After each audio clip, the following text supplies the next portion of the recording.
on now, hurry up.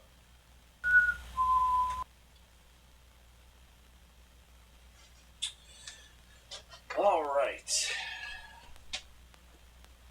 All right, come on. There you go. Figure out what you're doing. There you go. All right. Well, everything is really off here. And everything's a mess. Everything's got to be a big giant mess around here, and the audio is going to get all screwy dooey and all messed up and goofed up. Yeah, kick Bubsy 3D on the floor too. That'd be nice. Yeah, Slim Jim wrappers. You guys want a Slim Jim? Everything's a mess. Okay, that's set up proper. So, time to do this correct. What's up, everyone? Janitor Jake here, and welcome back to another live stream Let's Play, where I continue to play through every single video game that I own in order of release. Now, give me a minute to get everything situated and figured out, and we will get going. Meanwhile, you can look at the pretty gameplay we have on the picture. And yes, this is going to be a blind Let's Play playthrough.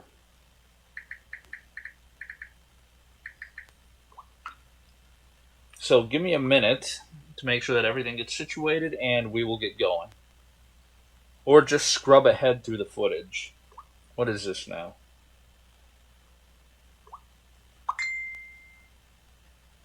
Yeah. Hold on now. Now everyone's going crazy here.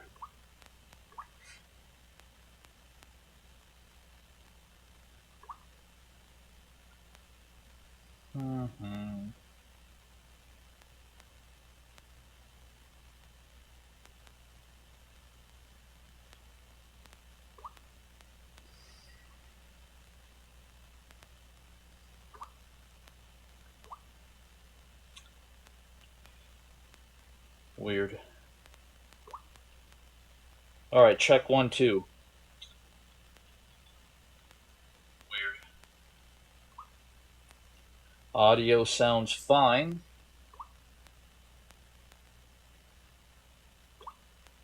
What do you mean chats? It's weird.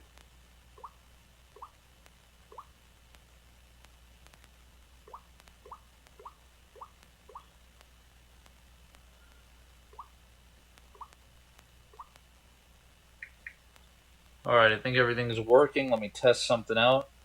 Matt says perfect timing. Yeah, perfect timing. Exactamundo. So, let's get the show started, alright? Well, first things first, swig of energy drink for the working man.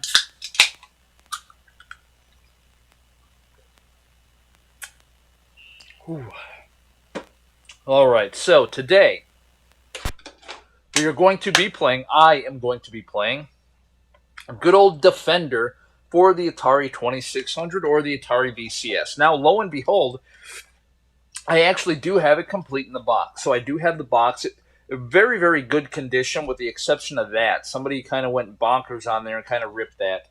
But I do have the original box in very good condition with that exception. And it does come with the manual, which is actually a pretty thick manual. I read through it, and there is a lot of stuff going on, and it really seems like a fun, entertaining game to play. And not only that, it actually came with Atari Force, the very first Atari Force comic book. I believe this is issue 1. I'm pretty sure it is. I did read through it. I sat down and tried. It is a very thick manual. It was like reading a novel for a while. I was like, holy cow. Not manual, comic book. But it was like really thick, and I was like, man, trying to go through it. And I don't know. I know, mess with the audio. I have to move all this. The only issue that I had with the comic book was I thought they were going to put a lot of references to the video games, and unless I just did not see them, there was nothing in here. The only reference it seemed like it was going to do was Missile Command. It talked about having a base on the moon, and there's like 3 pods, and they got destroyed from being attacked by a meteor. But it was like, if that was Missile Command, it was like really minimalistic. But so I tried reading that. Had nothing to do, as far as I know, with Defender. But it just seems like a regular comic book off into the land of obscurity. Nothing really about Defender or any of the other games. Now what's going on here?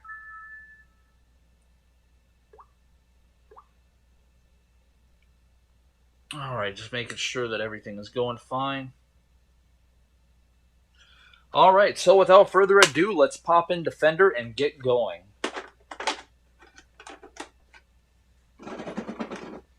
And like I said, I did read the manual, so hopefully... Oh yeah, I'm going to get those pages ready. Because there is a lot of stuff going on. You have pods, you have swarmers, you have bombers, you have baiters, you have landers, you have mutants. It's like, holy cow. This is like going to be Chopper Command on crack. So let's do her to her. And if the sound is all screwed up, Matt or somebody out there, let me know in the comments section. And what's cool is you can, so there are 20 games. Games 1 through 10 are actually for single player, and then 11 through 20 is for multiplayer. Multiplayer, multiple players, multiple people. So we got game 1, 2, 3, 4, 5. Oh, I love that, how they changed the background. That looks kind of, unless it's doing it on its own. That's weird, that 8. But game 10 is actually children's mode. So this would be like the easiest level. So we're just going to start off easy and work our way through. And I'm not going to be playing in black and white because, well, I like colors since I have a color television. And I do believe I am on easy. So let's get going, shall we? I love the look of it. Right off the bat. Whoa, what was that? So those are... Oh, died right away. That was a pod. Or no, that's a swarmer. Alright, so somewhere, what that noise was, is that.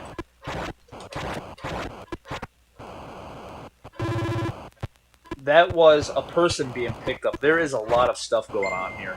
So a lot of the... You're basically trying to defend Earth, from what I gather, from an alien invasion. Down at the bottom of the screen, you have these white flashy things. Those are humanoids. And what will actually happen is sometimes these ships will come down and pick up the humanoids and try to take them back up into space to turn them into mutants so they can come down and wreak havoc on Earth. Your main goal is to, well, kill all the aliens, defend Earth, but also protect the humanoids. So that was wave 1. And like I said, I've not yet, played this game. Get away from that.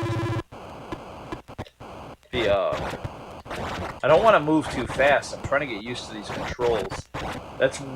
It's got some crazy momentum. Oh, look at that. It's grabbing somebody. It's looking for somebody. That was crazy seeing that. They actually used like an abductor ray or whatever you want to call it to pick up a humanoid. And apparently you can hear it too, like when they start picking up humanoids, you can hear them like screaming. Which is very minimalistic. It's like apparently it sounded like a chipmunk.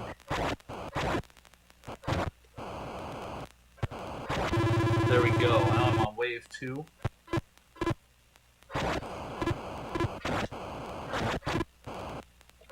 That's supposed to be a bomber. Oh, whatever, something whacked me there. And every 10,000 points, you do get an extra ship. And what I think is awesome is in Chopper Command, you were only allowed to have, I think, 6 lives. But in here, it only displays 3 lives or 3 extra ships. However, apparently it's like Missile Command where you can keep on accumulating them. Okay, I need to... Yeah, and you can do that. That's awesome. So if you hold up...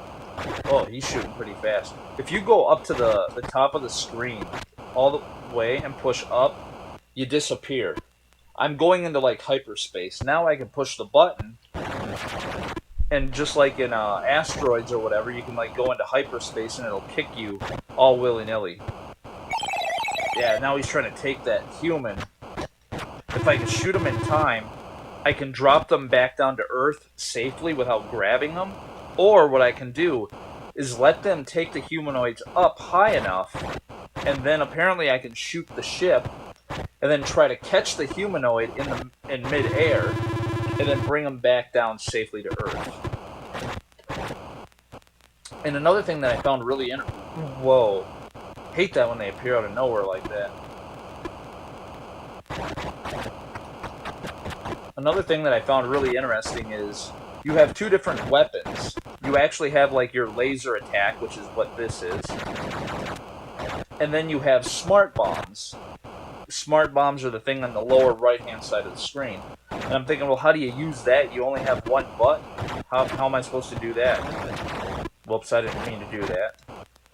In order to use a smart bomb, you basically do like how you go into hyperspace, except you do it at the bottom of the screen. So you're supposed to go down below the city. See, it can kind of disappear behind the city, which is kind of cool. If you get behind the city and then use a smart bomb, you get behind the city and push the button and you use a smart bomb. So that's how you would do it. And apparently it clears everything that's on screen. So if you got like a whole bunch of stuff on screen, then you use it to clear it out, which I think is awesome.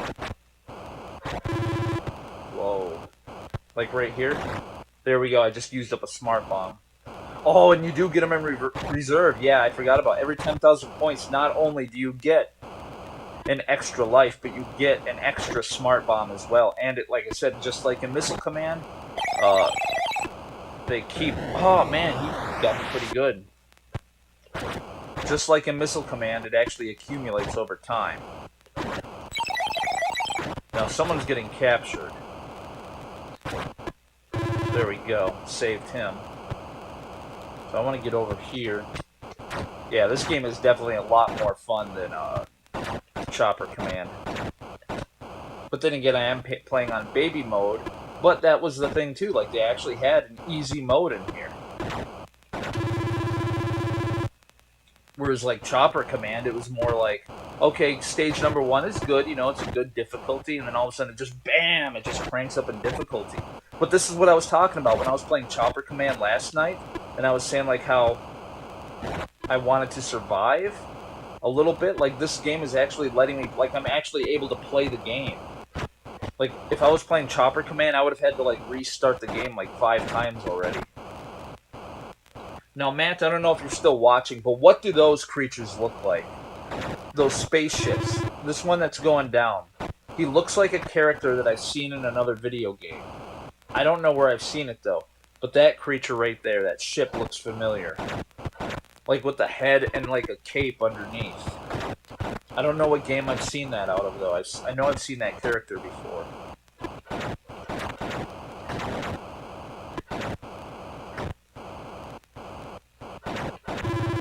Now I'm on wave 6. And apparently that's when things kind of start getting crazy, like when you actually play the normal game.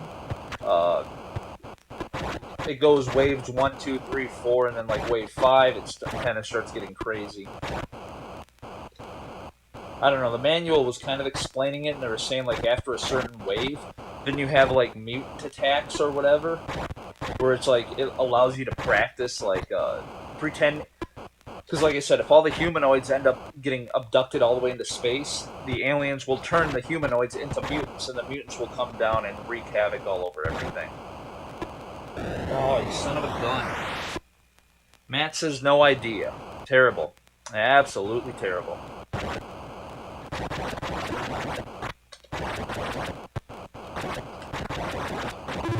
There we go, wave 7. And like I said, I'm kind of taking my time, putzing around. Now that... I thought I hit him. Bomb. Oh, and then they appear. So if you shoot the pod... Yeah, that's right. I think in the manual it says if you shoot a pod, it'll break apart and turn into a swarmer. I'm just not a fan of when they break apart right on top of you. And like I said, I am... Alright, someone's getting abducted. I don't know where, and I get shot. But in the manual, they made mention of, like, going really fast. They're like, oh, go really fast because it makes it hard to shoot a fast-moving target. But that's the thing, is, like, there is crazy momentum in here. Like, I'm going, it's like, no, turn around, and you can just easily bump into something. So you really, really got to get used to that momentum.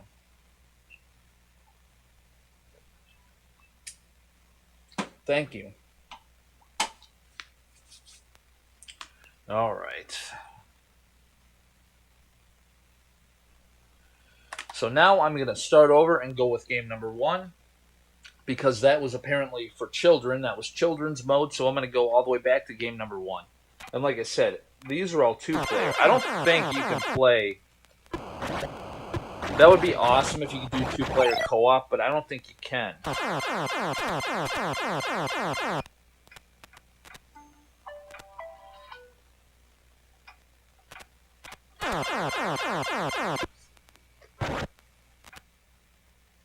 Alright, so we're just going to go with game number 1 and get started.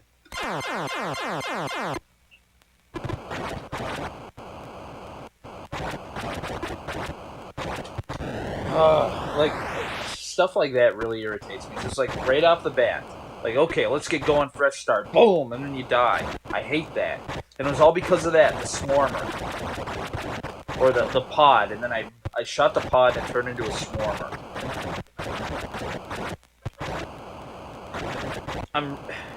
I'm also trying to keep an eye on the whatcha-jig on top, the radar thing at the top of the screen. I will say I think Chopper Command did a little bit of a better job. It was a little bit easier to see what was going on. Whereas on Defender, it's very flicky. Everything has like tons of flicker going on, and it's kind of hard to see. Alright, so now we are on wave 2. That's what I gotta be careful about. Ooh, I'm just gonna do this. Go into hyperspace. Uh-oh. Now I gotta catch him. That momentum stuff is weird. It's like as soon as you let go, I don't know. I was trying to catch him and then like... I don't know, it's hard to explain. Now I have to catch him. There you go, and bring him down. I'm just gonna waste a smart bomb. But it was like I was trying to catch him, and then I overshot him, and when I went to turn around, I don't know, I just really got to get used to that momentum. It was like I had a really difficult time controlling him. Now, is someone getting taken up? Yes? Holy cow. There we go, and bring him safely back down. There you go. Because if you let them free fall from that high, they will actually die. Somebody's getting taken up really fast over here, it looks like. Oh, and they turned him into a mutant, so that's a mutant. Man, he brought him up really quickly. Holy cow, I didn't think they were going to do it that fast. So that was the first time seeing a mutant.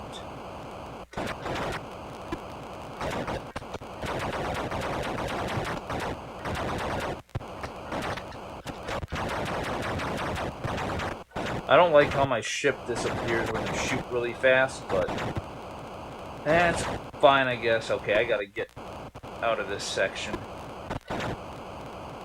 Turn around and go this way. It's weird going from right to left. It feels goofy. Just that one left. There we go. Awesome. Now somebody's getting... Ooh, it's back this way too. Darn it. Man, they just grab them and take them up super fast. Because that's what sucks. Like, you're supposed to save as many of the humanoids as possible, and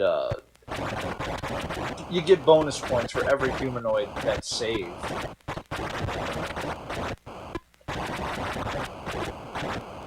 And there's supposed to be 5, and from what I gathered, there's only 3 of them now. I don't know why there's only 3. I thought only 1 got taken up.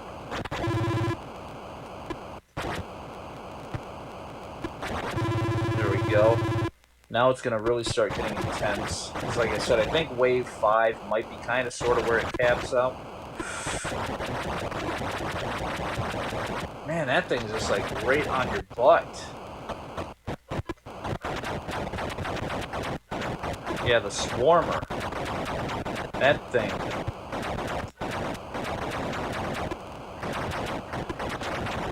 Well, whatever. I almost had to do that, but I do have some smart bombs.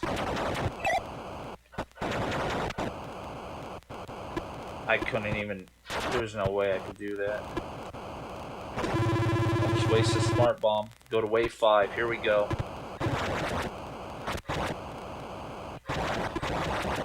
Man, the Swarmers are like super duper fast. Holy cow. Now someone's getting taken up. There we go. Kind of had to use a smart bomb there. There's a whole bunch of them right there. And according to the manual too, if you're able to pick up a humanoid and hold on to them, the ships, the whatever those are called, the landers. That's what those are. These things are called landers. The landers will not be able to pick up any other humanoids.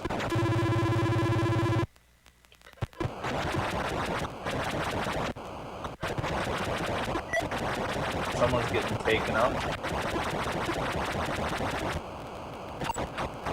So another person got taken up too. Yeah, there's 2 mutants in here. Well, I complained about my ship disappearing and how I wasn't a fan of that. It definitely seems like it might be kind of helping, like I'm disappearing. Whoa, get out of there. Alright. Just use a smart bomb. That was lucky. This is crazy how like fast everything is starting to get. I didn't really mean to get that high up and accidentally go into hyperspace. Man. Well, there's only 1 humanoid left. That's terrible. Let them all get captured.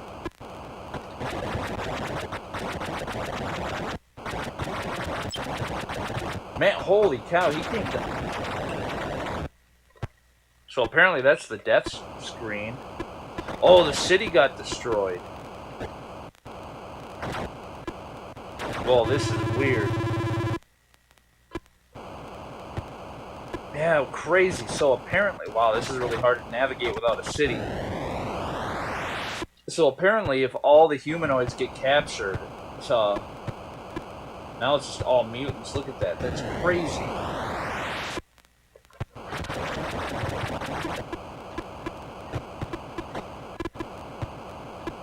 This is, and all these humanoids are like super fast too.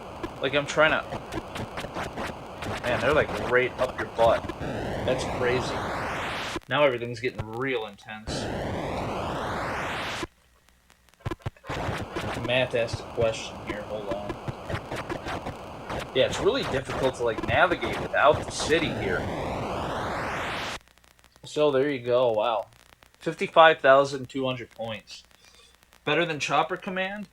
Yeah, I would definitely say it's a lot better than Chopper Command. Like I said, Chopper Command, like as soon as you start playing it, you play a little bit, oh, you're dead. This one I feel like I can actually play a while. So, yeah, I definitely think it is a lot better than Chopper Command. But like I said, the, whatever they call that thing. What's the thing at the top of the screen? I know. Your scanner.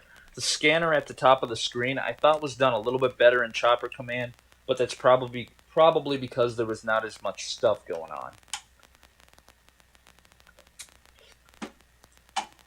Go ahead, go figure out what's going on then.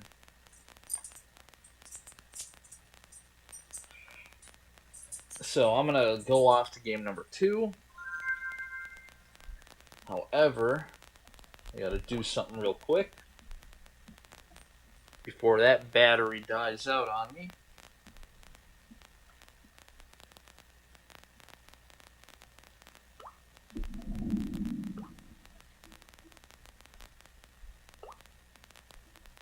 And we will get going.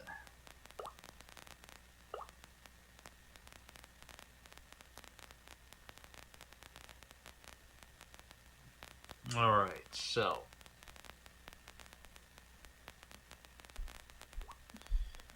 And Matt says, you destroy all humans playthrough.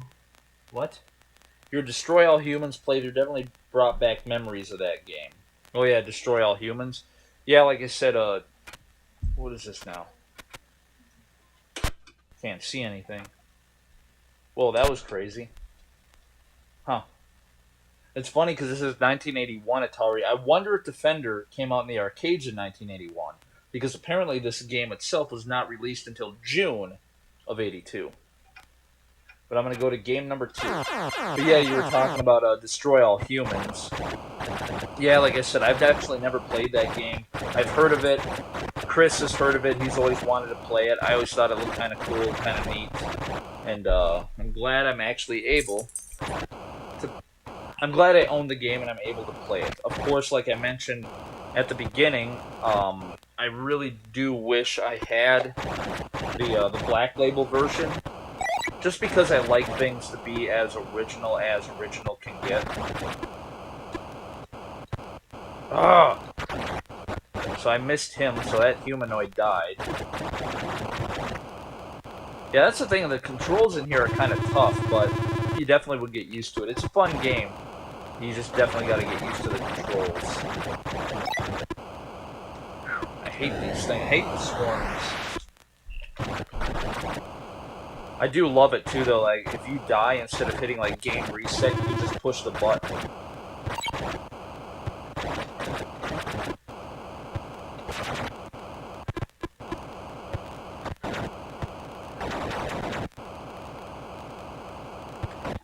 But yeah, like I said, I would love to get the original Black Label. But now that I know there's also other Destroy All Human games, I would love to get Destroy All Humans 2 and what was the other one? Destroy All Humans, Big Willie's Return, or whatever that is, on the Wii. So it would definitely be awesome to play through all of the different versions and then play through the remake. Because I'm wondering, even though it's a remake... Nice. Way to run right into that. Even though it's a remake, I'm wondering if they tied in a lot of stuff, too, from, like, the other... multiple games in the franchise.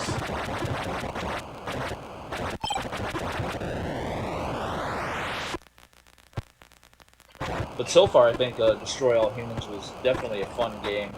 And like I said, it's hard to explain, but it took me and Chris a while, not a while, but by the time we were done playing, we sat down and played it for about 3 hours, and we went through Turnip Seed Farm, got through that, and then went to the fair, and we did the first mission on there, and then saved the game, and we were done for the evening. You almost have to... The way I'm used to playing games is I was looking at it from almost like the perspective of maybe like Grand Theft Auto 5, where you start the game off, and you're put in this massive city, and you can kind of do what you want. You take your time, you explore, you look around, and then you go and do a mission. And then you can kind of stop, and then you can kind of go and do some side quests, and do whatever, and then, you know, go do some side quests, and then you can go and putz around, and just kind of do whatever willy-nilly. That's how I kind of sort of thought the game was going to be. I thought it was going to be a situation where it was like, okay, let's go and explore around and look around, and then we have a main mission objective. But then, throughout the Turnip Seed Farm, I thought there was also going to be like multiple side quests. And once you get done with all the side quests, I thought it was going to be side quests kind of like GTA, where it's like you have to walk around and find people and find like things. But after playing it, then I realized that's not necessarily how it is. You start off, you just do like a main mission, and then once you're done with like the main mission, then what's his face? I can't remember. The boss, your boss or whatever his name is, Invader Zim, I'm gonna call him. basically your boss is like, okay, now that you're done with your mission, now if you want, you can go screw around, and then you're given side quests. And so once I realized that's how you play it, now that's how I want to play it again with Chris.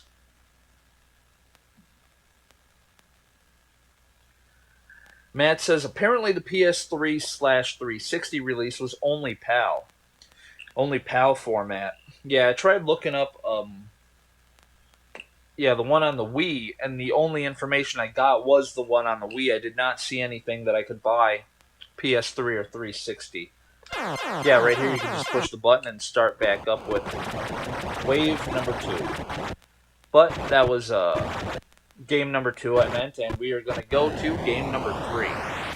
And apparently this one changes it up. According to the manual, I think game number 3, everything is a mutant. Yeah, mutant training mission. So, apparently you just fight mutants this time around. It's crazy.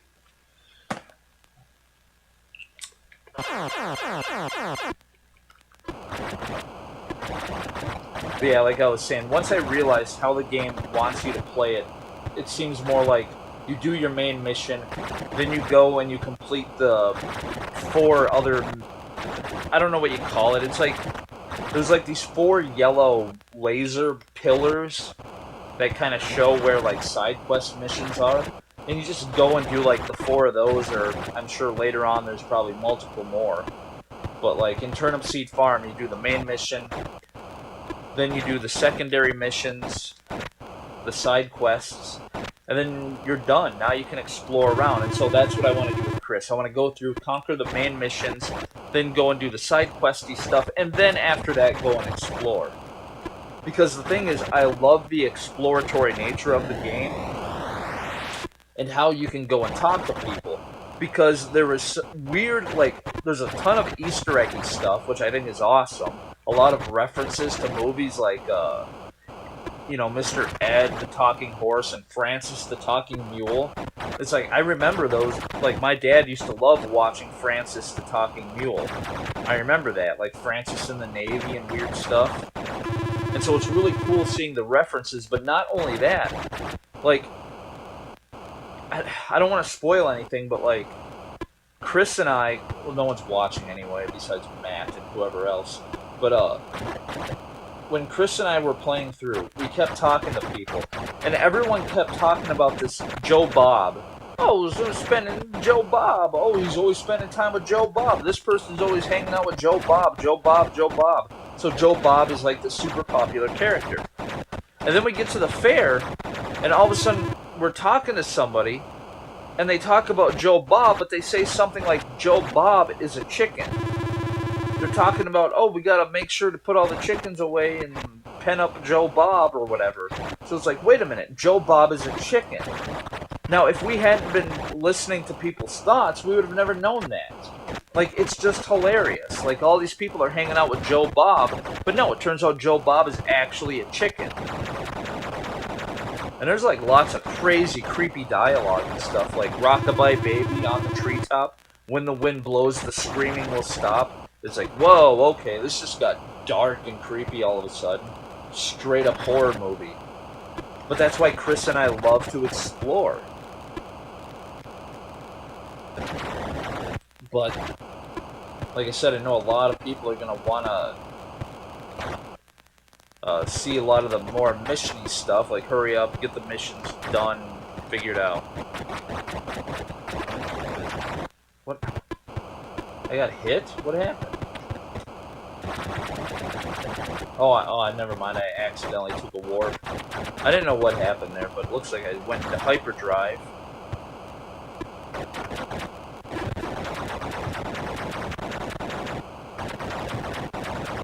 But yeah, this is definitely a fun game, and I love how they switch it up too. Like, not only are you playing Defender and trying to defend the city from alien invasions, but then they're like, yep, now you can practice when, like, your city is gone and there's nothing but mutants around. Like, that's crazy.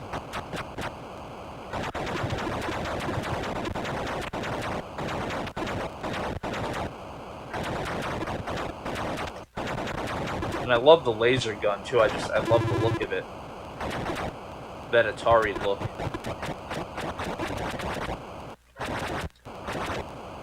It's kind of intense right now. But yeah, and then I also want to explore a lot too because of the pods. I think that's what they are, pods. There's these weird things in Destroy All Humans where, get off of me. If you start walking around like Turnip Seed Farm, there's these like weird alien probes or whatever. Maybe it's probes. And you can go and collect those. In Turnip Seed Farm, there are 25 of them. And I wanted to try to collect them all. So after Chris went home and after we got done playing, I threw the game back in and I just sat down. I didn't stream it or anything. I just played it on my own. And I just sat down and just like went through and tried finding every single probe. It was kind of a pain, but I did intricately go through there and I did find all of them. And what's really interesting is that once you find all the probes, they unlock certain things. Like you can unlock different movies and stuff like that. And they unlock certain things at the beginning of the game in the extra content section, I guess.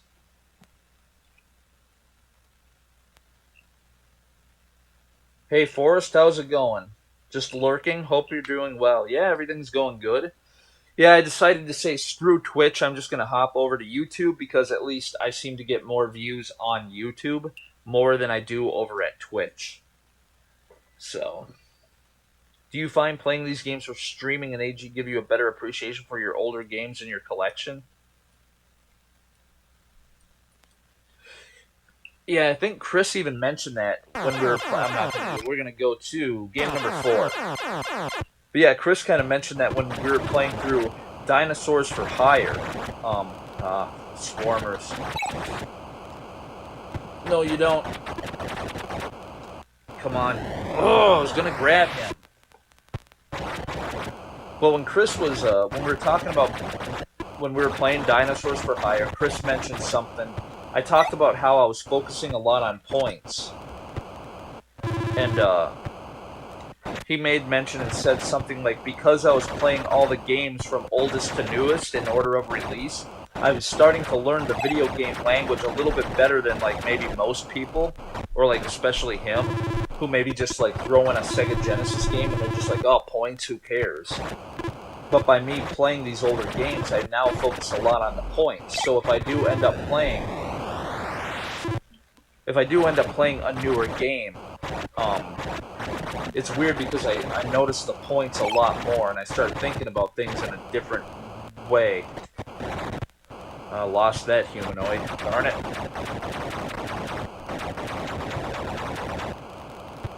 But yeah, I really love playing through the older games. There's an issue though. The problem is when I play through these older games, I really get into it and I think it's fun and I think it's enjoyable. But then I turn around and we have to do an episode for American Gaming Geeks. And when I do that, it just makes me want to play those games so much more. I'm just like, man, I really want to play some PlayStation. It's like right now, like, I really want to play games like Metal Gear Solid on the original PlayStation. And right now, like, I really want to play a lot more of Destroy All Humans. Like, I'm real excited to play it. And I think it is because I'm forcing myself, I'm going on this video game detox, I'm kind of sort of forcing myself to go back into the past. And, because I'm playing a lot of these older games, when I see the newer ones, like, my mind is blown at how amazing they look. It's like Destroy All Humans looks absolutely awesome to me, the original one on the PS2. But what's funny is, like, a lot of kids nowadays might be like, oh, Destroy All Humans on the PS2, that game looks like garbage. That game sucks, it looks like crap. But to me, I'm like, dude, that game looks awesome.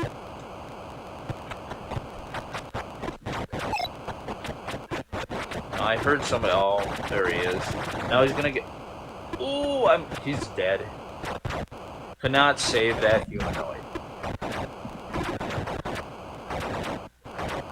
But yeah, like I was saying, I love playing the older games from oldest to newest. It's kind of reminds me of like watching the Marvel Cinematic Universe in order of release. I love being able to follow.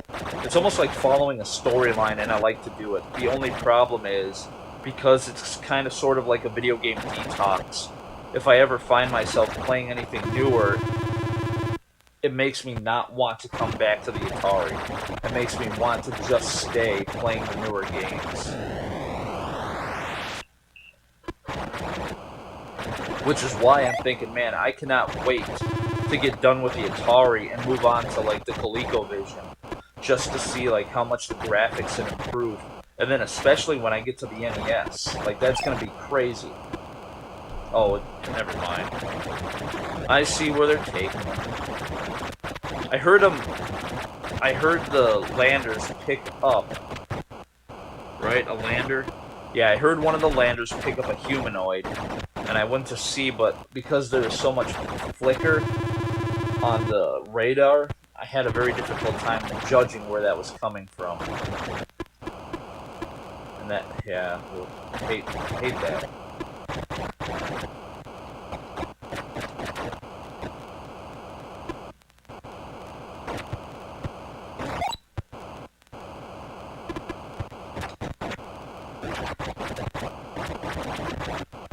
But this game is definitely fun.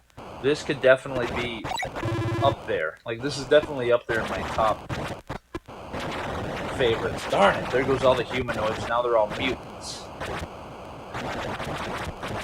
Come on now.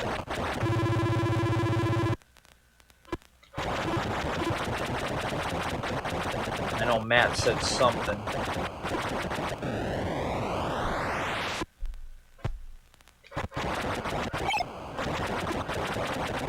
Humanoid getting picked up. And there he is, mutant. It's weird because on here, they kind of look like a skull and crossbones. Well, yeah, I guess. In the manual it's a really big picture. But on the screen, it's actually pretty small. But yeah, it's like a skull and crossbones. It's kind of a cool look. Probably my favorite game of all time is Skyrim. When I first got Skyrim, the Legendary Edition, man, I just played that game for hours and hours and hours and hours and hours, and I just loved it. Trying to read like every book, follow the. Never actually played D&D because I don't know anyone around here except for maybe Kelsey, who plays D&D. And so I always thought it'd be interesting to play, but I've never been able to play it. But I've always loved that.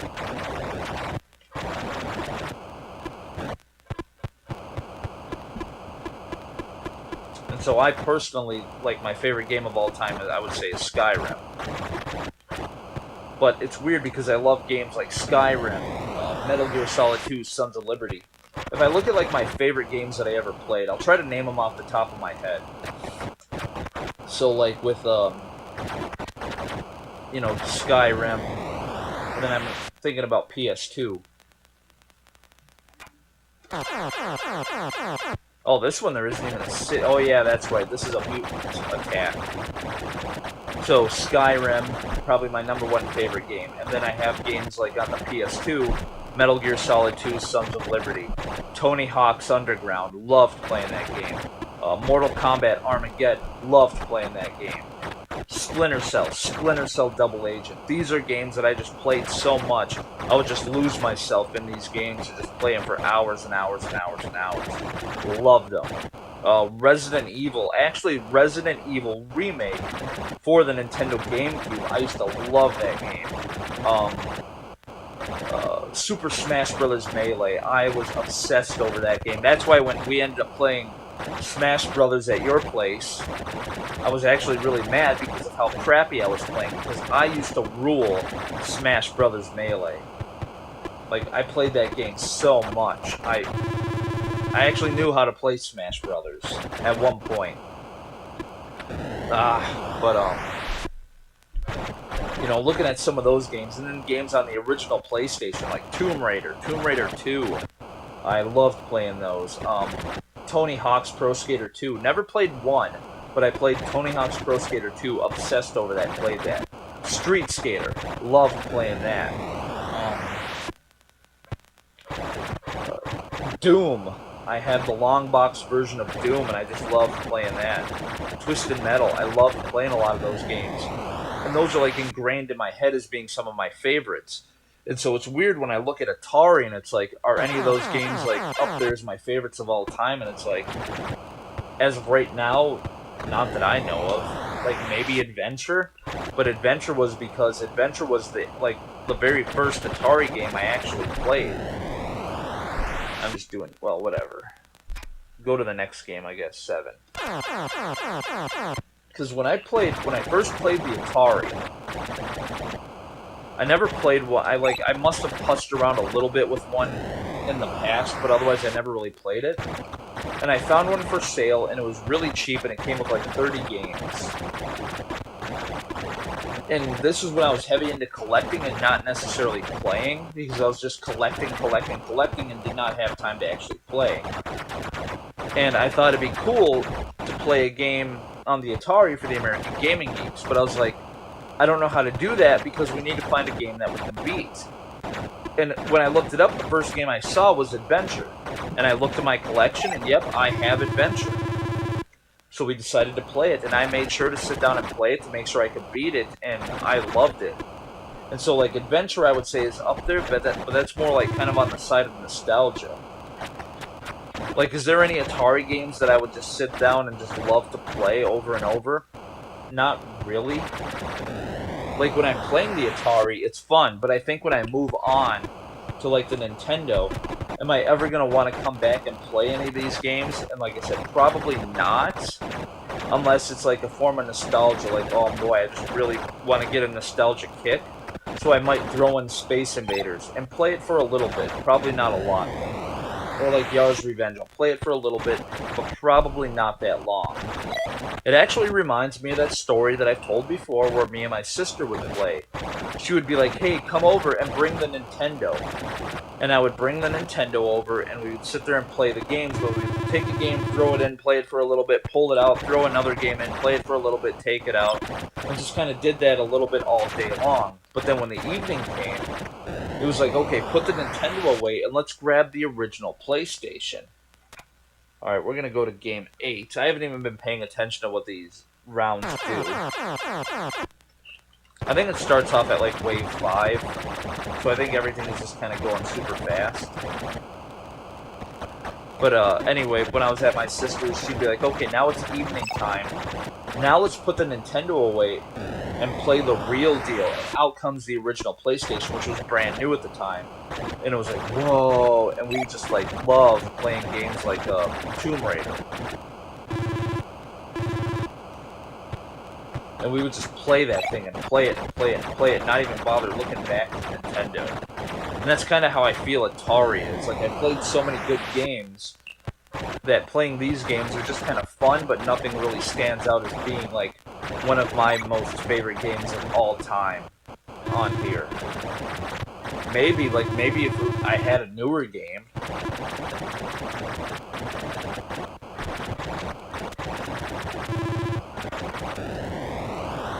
I'm doing like poop. Alright. A whole bunch of people are saying stuff. Yeah, you're back, kinda back. Welcome back. We missed a lot of what you said. Only a bit on Skyrim.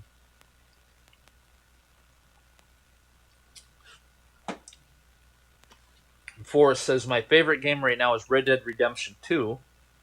Yeah, I've not played that. Heard about it, and it looked like it's awesome. But I have not played it. And Yoshi's Island is Forrest's most favorite older game. Probably favorite SNES game. Which, yeah, I remember when you guys came over and brought Yoshi's Island over, I thought it was, when I played it, I thought it was really fun. I really loved the colors in that. No new ones that you've played for the show. Like, I've gained some that I've played, and it's become one of my favorite games ever. Yeah, like I said, probably the closest thing to that would probably be something like Adventure. Actually, I do. I love the Adventure ones, like Haunted House. That's the thing, is there's always something about those games where it's like, wow, it's cool, but only I wish they would have done this. Adventure was really great. I love Superman. But, I don't even know which one I'm on. Alright. I love Superman. I love the chaotic nature of it. And I love the graphics. However, my issue with Superman was that you feel like you're too lost, and it takes quite a while to memorize the layout of the map. Adventure keeps it a lot bare bones basic. It's a lot easier to navigate. The controls are very smooth for Adventure, and it has more of an inventory system for you to manage, and it's really fun. The only problem is, and it's not even really a problem, the graphics are very basic when considering what they did with Superman. So, and then Haunted House, like, it's like Haunted House when I first got it, when I saw like the pictures of it, I was like, man, Haunted House looks awesome. It's like a spooky, this game looks creepy. Like when I looked at Haunted House, I was like, you know, this game looks creepy, and reading the story, it's like, ooh, it definitely seems like it could run chills down your spine. And when you first throw it in, it's like you see the walls of the house, you see the eyeballs, and then you hear the footsteps, the dead silence, and you're like, oh man, what's coming up? Okay, I'm looking, boom, and then something pops out, and you're like, holy crap. So that's like the earliest example of a survival horror game. But once you play the other games, like when you go on from game 1 and move on to game 2, all of a sudden you can no longer see the walls of the house. And it's like, I kind of wish they did not do that. I wish by not being able to see the outer walls. It kind of reminds me of, like, in reality, shut all the lights off, and then, like, turn on a really bright light and stare at it. Like, make sure it's pitch black, and then turn on your phone and crank the brightness all the way up. It's like, I hate that. It's like, that's just way too bright. That's kind of sort of how I felt when playing Haunted House, when I could not see the side walls.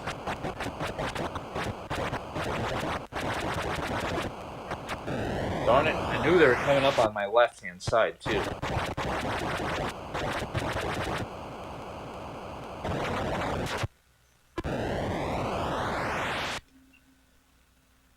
And then Turok Evolution, best game ever?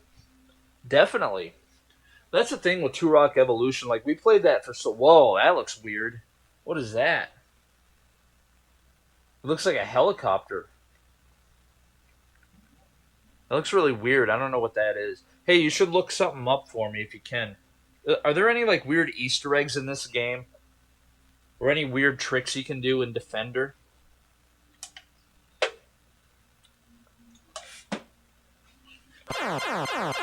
Whoops. So, yeah, we're back at Game 10. I'm actually going to go to Hard Mode now. Kick it over and do Hard Mode. And we'll just go to...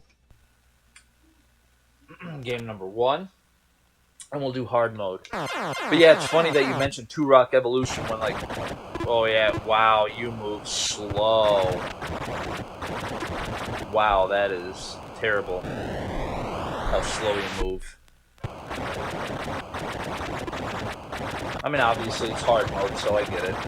But yeah, Turok Evolution, like I said, we played that game for so long, it's like, you really do start getting used to it. I know a lot of people probably hate on the game. It's one of those weird games that I think has a cult following. So you either hate the game or you love it and you're part of the cult following and, you know, you love Turok Evolution. But, like I said, I actually enjoyed it and he died. But I actually enjoyed it from what we played of it, even with the stupid, weird, quirky nonsense that it would pull. I hated. It was still actually a fairly enjoyable game. But in reality, I think most games can be like that. As long as you play it and really, really get into it, it can become a favorite of yours. Just like I know some people probably think Bubsy 3D is like one of the best games ever made, and they love it. When in reality, honestly, it's just a bad game. It is a bad game.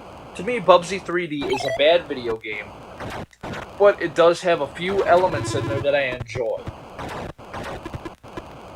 And if I were to quote the angry video game nerd, it's like covering a turd in ice cream sprinkles. Just because you pepper a few good things on something bad does not magically make it good. So, like with Bubsy 3D, there were moments in there that I enjoyed, and in the future I could definitely see myself playing through it again, but not anytime soon. And there were a lot of things in there that were very frustrating.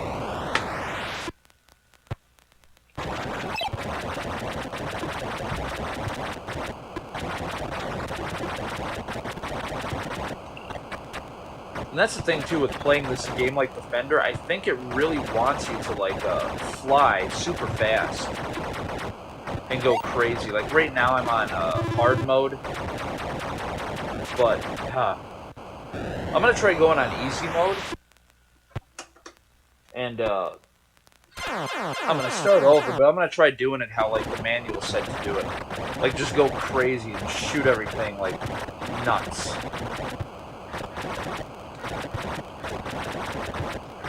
Because I bet you if you were to look online and watch a lot of people play this, or even in the arcade, they're probably flying around willy-nilly. And maybe that's the thing, too. I know I've seen this game before, but I think I've seen more along the lines of, like, the arcade versions of it, and not really the Atari 2600 version.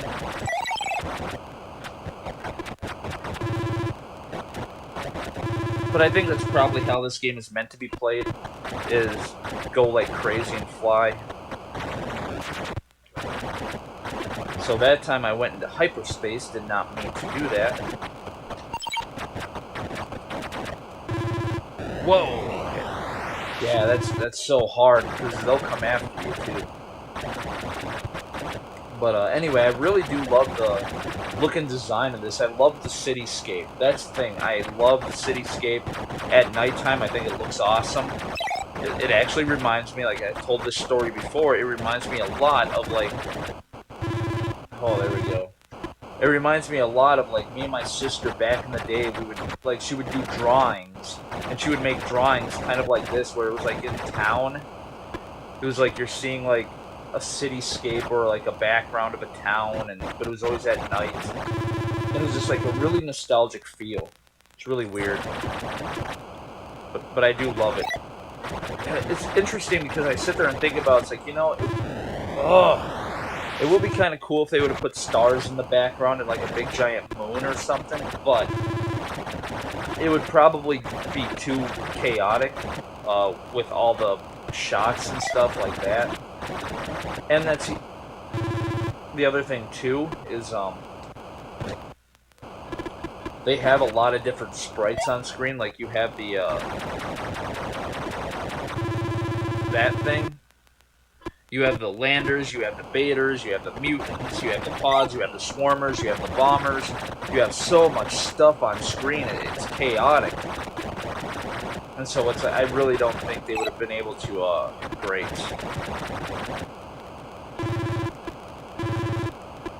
I really don't think they would have been able to put a whole heck of a lot more on here without causing tons and tons of flicker.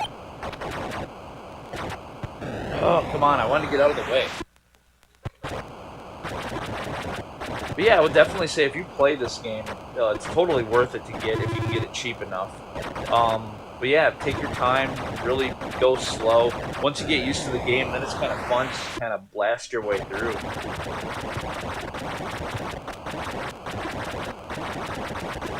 And Matt, since you were talking about like how you were playing some Atari games and they've become some of your most favorite games of all time, which Atari games are those? Are they ones that I've played, or are they other weird ones that I have not yet played? Like Frankenstein's Monster, is that one of your favorites now? Come here. Oh, you got hit. Superman, that's what that looks like. That reminds me of Superman. The green buildings and the lavender background.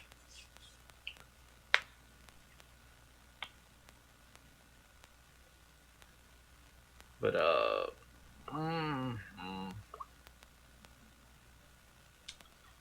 But yeah, I think I'm going to call the live stream here in a little bit.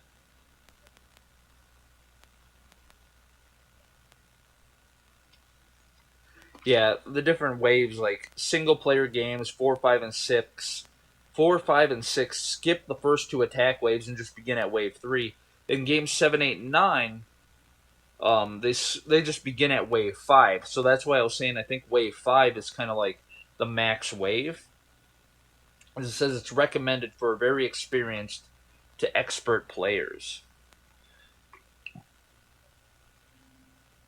Catch and carry a humanoid. So it is really cool, too, because they put a lot of hints and stuff in here.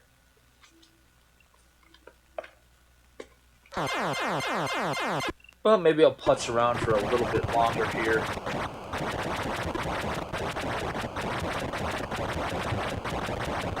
I do like that. You know, like I said, I complained a little bit about it before, how, like, I don't like that your ship kind of disappears. But, to be honest, I do like it because it feels like when you're shooting and your ship disappears, like, I feel like you can run into some of the other... You can run into, like, the landers and pods and the different bombers and stuff without actually taking damage.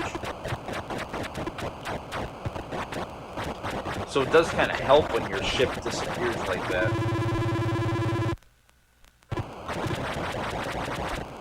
And I know if you want to max out your points, you would do something like this.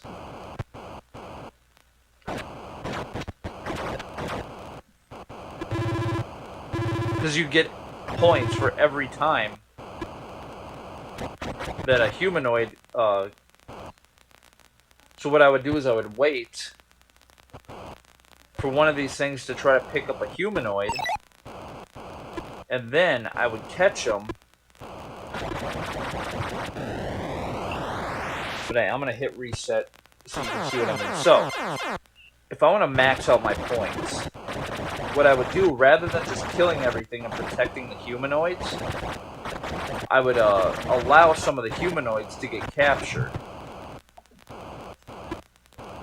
And then, once they get captured, I would wait for them to go up, shoot the ship, grab the humanoid there, and bring them back down, because you get points for that.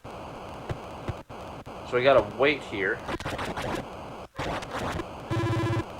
Now, if I can get out of here, I get, right there, I got some extra points for that.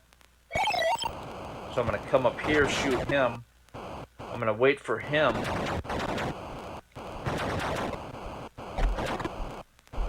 Oh, that's what I... Darn it. But that's how you would max out your points. You know, kind of like a... Forrest says, I'm switching computers. Be right back. Gotcha. But yeah, it kind of reminded me of like even Pac-Man, where it was like, you know, I'm so used to the idea of just playing and trying to see how many waves I can get through. How many waves can you get through? And with Pac-Man, it's like, well, it's obviously never ending. How many waves can you get through? And so after, like I said, playing games from oldest to newest, you kind of realize it's all based on points. And so when you realize that, all of a sudden I'll play Pac-Man completely different. Like now I'm trying to eat a pellet and then eat all the ghosts. And then wait for them, and then try to eat all the, you know, the fruit and whatever, even though it's not fruit in the Atari version.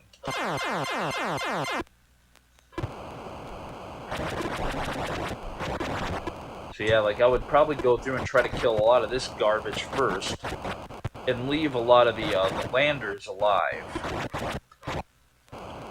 Just so I could have them, or at least leave a couple alive, so I could try to have them capture a humanoid. There.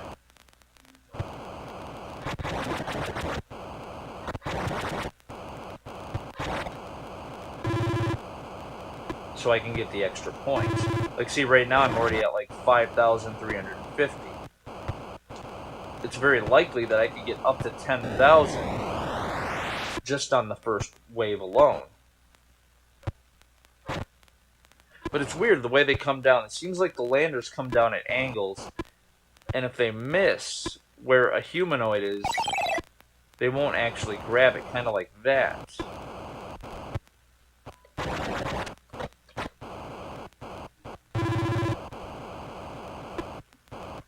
Like, see, instead of going for that humanoid, he's going to keep coming down at an angle.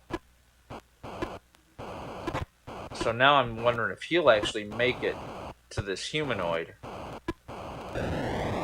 Or I'll die before I even get a chance to figure it out.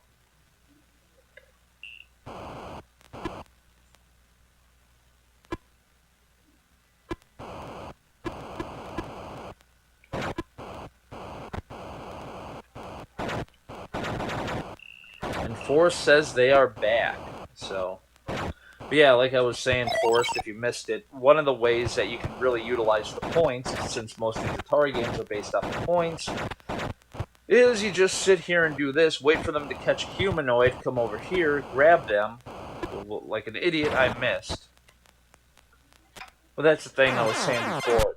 You can just play this game, go through and kill everything, or you can take your time, allow the landers to pick up the humanoids, and then when you shoot the ship and let the humanoid fall, if you catch the humanoid and bring them back down safely, you get a bunch of bonus points for it, like right here.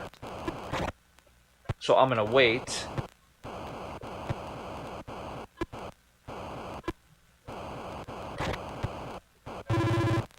And there, now I'm already at 5,000 points.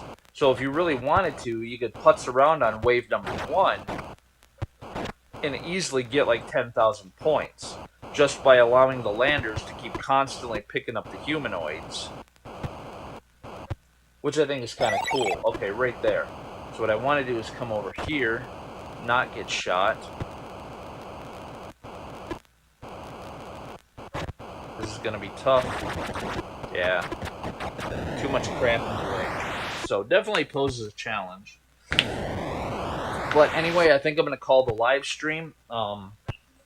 Definitely a fun game. A lot better than Chopper Command. Like I said, there is some, like the manual itself is crazy thick. There's tons of information. The enemy variety, like you get lots of enemy. You get the pods, you get the swarmers, you get the bombers, you get the baiters, you get the landers, and you get the mutants. If the humanoids get sucked up into space, they get turned into mutants, and then you have to destroy the mutants. Just really fun game, and like I said, I have it complete in the box, so I do got the original box, which is super awesome. Came with the manual, and what I think is even really unique is that it came with Atari Force comic book, Volume 1, the very first Atari Force comic book. But I did read it, and it was kind of boring, and there really was not a whole lot about the actual Atari games. Like, they did not talk about Space Invaders. They didn't really talk about Breakout. There was like nothing in here. I thought there would have been a lot of Easter eggs from previous Atari games, but unless I did not see them, they are not in there. Thank you for the stream. Always fun to watch. Well, thank you for watching. Like I said, I just decided to say screw Twitch because I can't seem to get views over there, at least over here on YouTube. On YouTube, it seems like I get a few views every once in a while from different people. So, but anyway, with that being said, that was Defender. I totally recommend going and picking it up if you can find it cheap enough. It is a very fun, addicting game. Atari did a good job with it. So, Forrest, thanks for watching, hitting up the chat. Matt, thanks for watching, hitting up the chat. But I think I'm going to take off. So, whatever. I'm Janitor Jake, and I will see you guys next time.